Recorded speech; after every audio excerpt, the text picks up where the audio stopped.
You are listening to it came from the radio show. I grabbed my mic, right? Let's do the intro. So I'm with Rob Graydon here. He's born on December 11th, 1965 in Kingston, Jamaica, and he's an editor. He's an assistant director. He's a director. He's a former stand-up comedian. He's a producer. He's a dad. He's a husband. He's a host of the Stabby Road podcast, and he's a director, assistant director, overall helper, everything editor, colorist of a film that I'm executive producer and makeup artist of. I've been involved in this film for almost 4 years, I think, before Rob came around, and that's called Necromance. So yeah, Rob Graydon does a lot of different things, and he's here right now. So welcome. Thanks, Jen. Or doctor, is it doctor or is it Jen? Well, today it's just Jen. Yeah, Okay, thanks, yeah. Jen. The doctor's out. She's doing lip injections. She's busy. Oh my God. All right. Yeah, it's busy. There's a lot of girls that want lip injections these days, so she's out of here. So we're gonna go right into something you did in the early 2000s, hmm and it's called the Fangoria Blood Drive, America's Best Horror Film. So that was, I think it came out, the release date says like 2004 Yeah. online. You can still catch that on Amazon all over the place. Fangoria is a pretty big deal. So now you helped create this. And simply put, for anyone who doesn't know, it was a film contest that chose 7 winners and then put them in the Fangoria Blood Drive compilation. And then you Yeah. also got to work with Rob Zombie and Stan Winston, Clive Barker, a whole bunch of people. So tell us about that. What was that like? That was okay. So let's start off with at the time the editor of Fangoria, who was Tony Timpone. I was very fortunate to go to high school with Tony. Tony and I went to high school together. Oh, And he was just one of those guys who, from the time we were in high school, he actually said, "I want to be the editor of Fangoria magazine," and he freaking did it. He hmm. actually ended up doing it. Wow. And so there came a time when we were doing stuff that sort of overlapped, and they were these guys at Koch Entertainment who we had a relationship with were looking to do something horror related, and so we Mhm. were able to cross over those two things. And Tony got us. They eventually came up with this idea of a blood drive, which was uh, essentially just a competition of kind of like it was like a film festival essentially, Yes. only on DVD. Hmm. And so a whole bunch of people sent their they advertised it through Fangoria, and a whole bunch of people sent in their films, short films, and the winners got to be on this disc. And we did two of them actually. We ended up doing a second blood drive. So the first blood drive we had, I came up with the idea of if it's going to be a DVD, and back then just the menu pages were just menu pages. They were kind of boring. We were kind of like, well, what if we got someone to host the actual thing, but through the menu pages? And through mutual friends, we had known Rob's manager, a guy by the name of Hmm.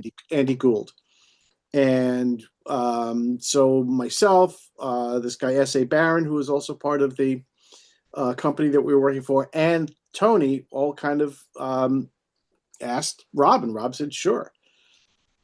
And so we flew out to LA. It was actually very fortunate because it was a day that he was shooting it was a show for AMC, and it was a whole bunch of different filmmakers, and coming in and um, out of this hotel suite talking about horror movies. And so we were just down the hall in our own suite. Hmm. And so in between stuff, he would just come run in, and he would do art. We would shoot those Nice. Oh, green wow. screens, and we would put him. He became part of the actual DVD itself. He's part of the menu. So anytime the Cool. menu pops up, he would just talk about it. He improvised a lot. We got along great. He's like an incredibly cool guy. I remember asking him a question that he was actually appreciative of, because there was always like this old myth Mhm. that if you ever see the Dragula video, there's this clown who's just laughing hysterically, and there's fire, going off and around him. And it was always this myth that was Jerry Lewis from a film that never ever came out called The Day the Clown Cried. Hmm. It was banned, and Lewis, he put it in a vault, and only a handful of people had ever seen it. And so I just flat out asked him, I said, "Is that a clip from that?" And he laughed. Mhm. He said, "You know what?" He said, "It's not." He said, "It's an old, it's like an old carnival commercial from when he was a kid that creeped him out, and he just found it again, and he just put it in the video." But it does look a lot like if like Jerry Lewis was dressed up in clown makeup. So that became so. He said, "You're the first person who ever asked me that," and I said, "Oh, great." Hmm. So Hmm. that was always Well, fun. you're But he very was great. insightful. Yeah, And that's thanks. why I like working with you. You know, we worked on Necromance, quick aside, I had done all this makeup in the woods an hour away, and then Yeah, our actor dropped out, and we have to shoot 2 pages, and this is a film I worked on for like 3 years, and the main actress, she knows all her lines. And essentially you, me, and two other people, we had to rewrite the ending and just freestyle and shoot a totally different plan. But you are, we we we made it happen. improvised. Yeah, we improvised a whole new ending. We had to like rewrite it and still have the integrity of the rest of the film. So it just Mhm. didn't seem like it came out of nowhere. Right. I just saw a cut of that, and it works really well. So we were all very happy how that came out. And your makeup is just awesome, man. Every Hope time so. we work together on your makeup, you do like this cool makeup. Can I say that you actually did awesome makeup for my film, Thank you. Yes, sure, of Attenuator? course. Yeah, Well, yeah. not much. A I little. no, you did some great. Oh yeah, Well, I did a car accident scene. That's easy. Yeah. yeah, but it was like filled with blood and glass Yeah. hanging out, and yeah, no, it worked really, really well. Well, you made it really look good. And the reason why I brought up that, the crazy scene with Necromance is Yeah. we were able to make it work because the actress and you and TJ, we all have very creative minds and we're Mm-hmm. able to just think on our feet and you have Yeah. really good insights.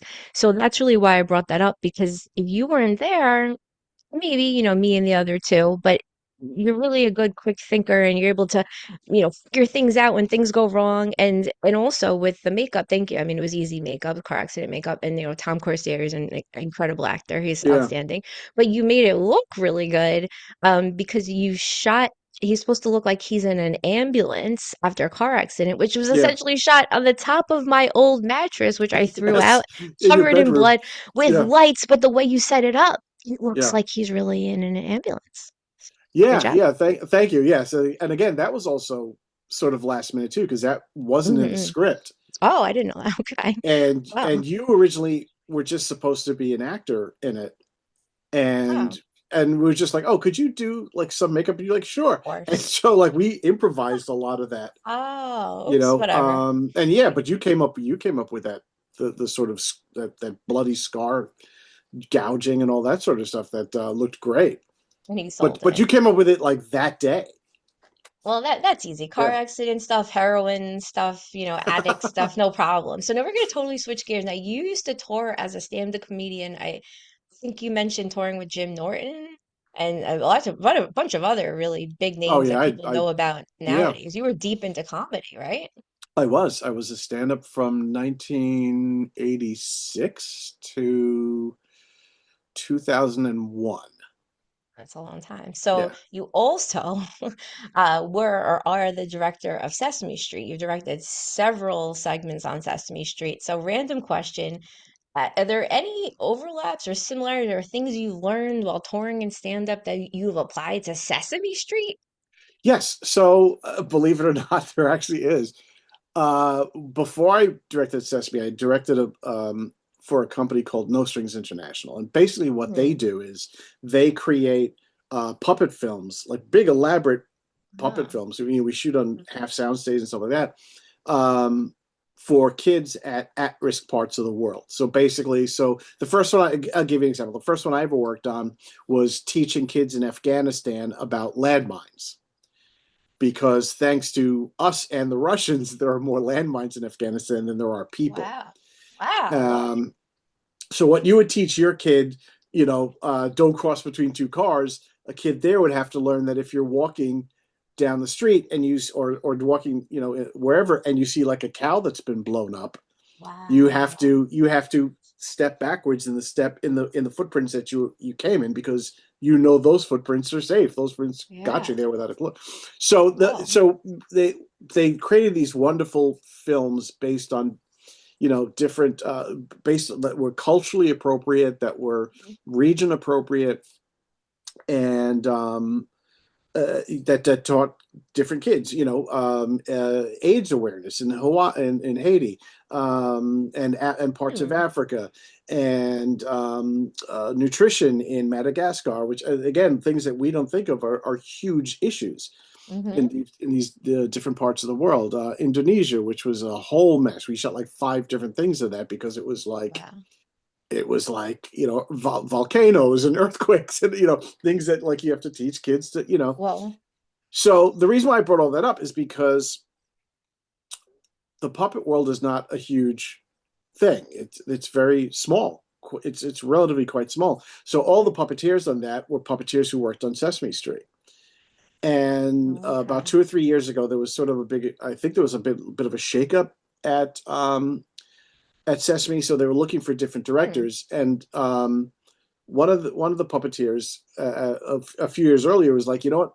None of the directors outside of us, because a lot of the puppeteers do direct, but none of the outside directors really have a sense of humor.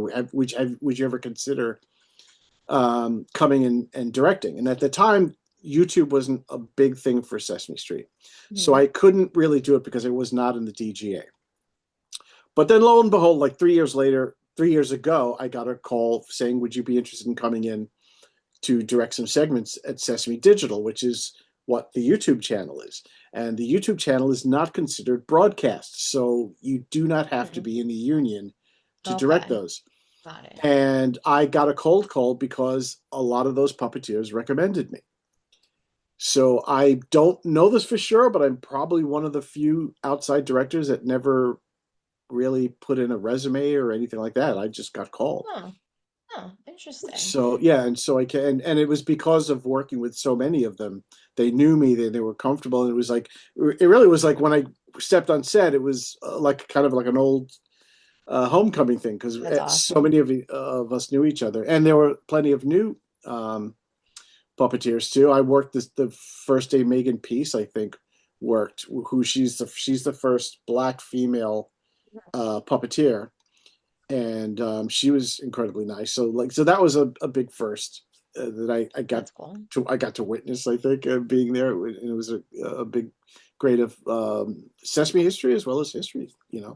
I mean, if Uh, I was creating anything, I would definitely want you there. I'd say, okay, who do I want on set that can help, that can be a Renaissance man and see this and that? I don't want just a writer who can just write. I don't want just an actor who can just act. I want someone who yeah, knows stand-up comedy and assistant directing and a directing and editing and you.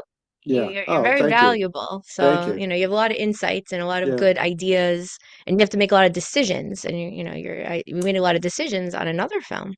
So yeah. we'll move on to that. The Attenuator film, which Yeah. you wrote. I believe you wrote this. I wrote it. Soup to We nuts, right? You did Yeah, everything. I did. Yeah, I wrote it. I directed it. I Hmm. edited it. I did the visual Hmm. effects.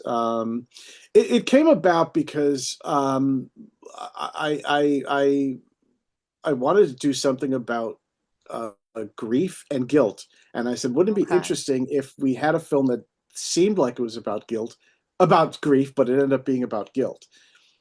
And it basically came to me one night and I'm sure you've done this and everyone's done it when you've done something in your life and years later you're up all night just thinking how you could have done it differently Oh, over and yes. over and over again, and Yes, yes, that's sort of yes. where the basis of Attenuated comes from. Ah, That's okay. why it's about a guy who was in a horrible car accident at first we believe it's with his girlfriend or wife, Right. and he just keeps he sees now that in present day he's in a wheelchair. He's immobile other than he can really just sort of move his finger and move his Yeah. mouth enough to eat. And you played, not only did you do all the makeup and stuff, Oh, you were yeah. gracious enough to come in and play the nurse who helps him Is out and he? feeds him and stuff, his aide. And so that's where that came from. It's he could Mm, only really move things, and I was like, well, what can if the whole movie's about a guy sitting in a wheelchair who can't move, how can I make that interesting? So we created yeah. the sort of flashbacks of things he'd be thinking of, and I had a set of VR goggles that I just sort of customized, and put Hmm. on him just to go, well, oh, so what would he be looking at this whole time? What would he be? How can we as an audience see what's going on in his head? And so I Yeah. just came up with that VR thing, and and there's a twist in it that goes from grief to guilt. Yeah, I like it Yeah. a lot. It's very well done. I saw a little, I'm not allowed to post anything, but like I have thousands of files that I'm Yeah. hoarding and hopefully will show this year, next year. It's very well done. And I'm gonna ask, well, I had broken up with someone in just like a careless way. I was like Hmm. 24, and when I'm almost 42, so Right.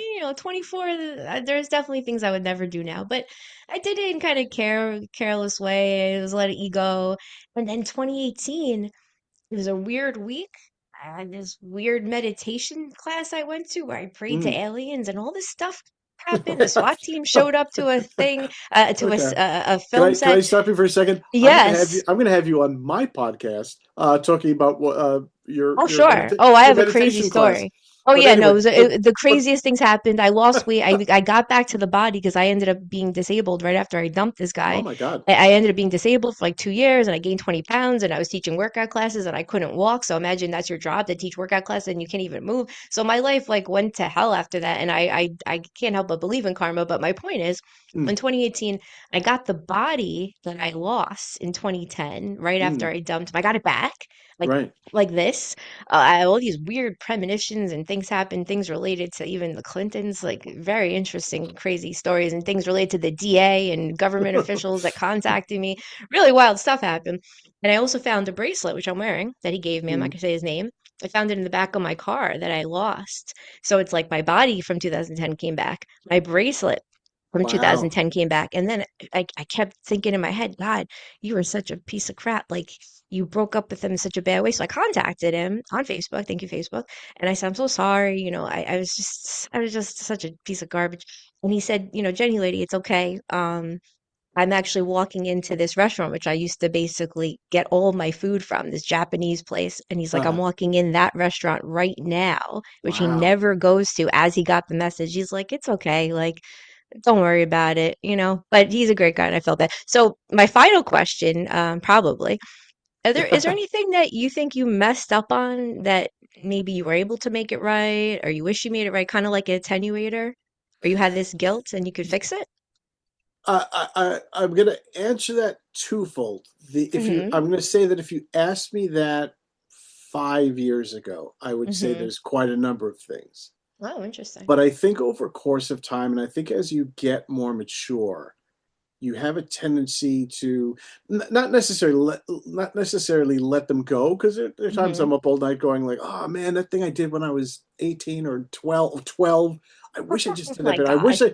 I wish I said something different to this person. Yeah. But it's Yeah. more of, I think I've come to a point now where I can accept that it Okay. happened and I can't go back and I can't fix it. Mm. So I have to just accept whatever it Mm. is I said or did or even thought I did and probably didn't. You know what I mean? Because Yeah. the reality is you're like the main character in your story, but you may not be the main character in somebody else's story. So the True. kind of thing that you think of might have been a big thing, they might have long since forgotten it. And you've just been sitting with this weird guilt this whole time. And Right. so I think probably within the past 5 years, maybe even less, to be perfectly honest with you, I think it might have been, I've come to the realization I just have to just accept it and not feel guilty about it, or not feel, or not, I shouldn't say not feel guilty, but just the fact that I simply cannot go back in time and change anything. Maybe you can. Yeah, Maybe, possibly. I don't know. There's all this stuff coming out about time travel and astral travel and Yeah, overlapping timelines. I don't know. Maybe you can go back, or maybe something maybe you could one do day. now Yeah. influences the timeline back then. I don't know. I can't follow this time travel stuff, and my mind doesn't go there. It just doesn't go there. Right. But speaking of where your mind goes, please tell our listeners your final thought, anything on your mind today. We got 2 minutes, and also where to find you, your socials, your website, and anything on your mind. I think my final thought is of gratitude. I Thank like you. that. Honestly, just thank you for Hmm. having me on the show. I think to me that shows a a trust in some ways, that you trusted that I would come on and True. tell you a cool story, and but you can find me two places, Rob Graydon, Hmm. Rob Graydon or Graydon Films. Those two Hmm. things. Hmm. You can find me on TikTok. You can find me on Instagram. You can find me on Facebook, though I'm not really on Facebook too much anymore. That's good. Um, and my podcast, which is the Stabby Road podcast. We just did Hmm. a live show last week for I our very missed it. first time. Oh, Yes. that's right. Yeah, but It was on my calendar, but I did a stunt at the Town of Oyster Bay Town Hall that I almost got kicked out, and I had 5 to 7. I lost count.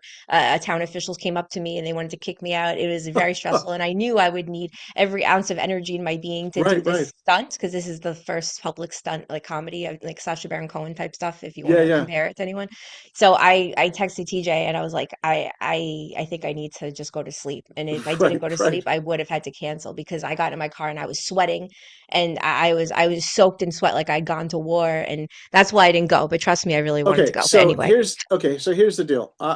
We need to start interviewing you about stuff, sure, because yeah, love every to. time, every encounter I have with you, there's always a suggestion of some insane story that you have, Yeah, and, well, yeah, and I I'm live for like, health and I live for insane stories. yeah. Joseph Saladino was walked in with me dressed as a man with a blow up doll, my wife Vanessa. And he gave me at least 4 look backs, or at least 3 minimum to 5. Like, what the hell? And what the hell? And yeah, there's going to be a lot more of that this year. We're back to comedy, baby. 3 years Yeah, off. We're getting back. So anyway, great. this is I'm a glad. very long ending, but we have where to find you. Yep, Rob Stabby Graydon. Road. Yeah, Rob Graydon, Graydon Films, and Hmm. Stabby Road.